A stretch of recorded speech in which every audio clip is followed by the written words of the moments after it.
The facts, dates, and events presented in this video are from the members' best recollection and may not be fully accurate.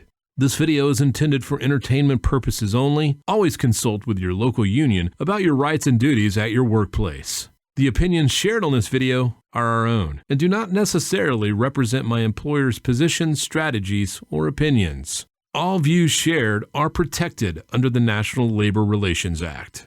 All right, so this episode, we're going to be covering pensions, which may possibly be the most boring subject, but it is a much needed subject because it's so confusing, and we're going to try to simplify it, and there's a lot of myths and rumors going on right now, and we have Rosie from the Tug and Mule Show out in California, out west, to help explain some of this, but first of all, let's get back to basics.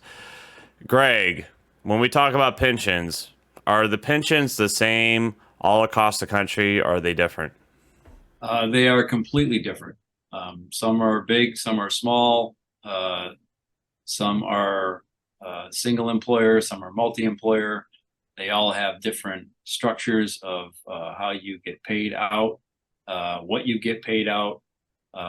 There's a lot of members in the UPS IBT, which is negotiated in the master contract and managed by the company. There's a part-time company pension. There are part-timers in some of the Teamster pensions.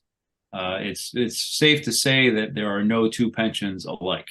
And so when we talk about pension or people start raving about pension, it's very important to understand that there's a pretty good chance the person you're talking to or arguing with or what have you is in a different pension with a different set of rules and a different structure. So it's important to know that we're not all speaking the same language as far as this goes. And so there's this, with the new contract coming out, or the tentative agreement, there's this whole thing with the pension fund, but the UPS IBT pension getting a bump. How's that happening? I'm going to throw it to you again, Greg. Well, there's a bump for the UPS IBT pension, and then there's also I'm not sure the right way to describe it, sort of a secondary bump within the window of the contract. So folks that are going to meet the requirements during the next 5 years will actually get a larger payout. It's a significant increase. I'm not sure whether the logic was to try to help people that were waiting to retire immediately or encourage maybe people to retire. And there's also the question of what the plan is going forward from 2028, because that bump will expire. So there's sort of a lot of stuff to think about in that UPS IBT pension.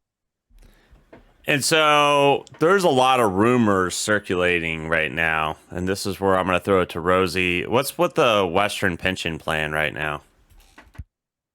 So there has been a lot of people talking about a freeze or a loss of in our pension, and both of that is false.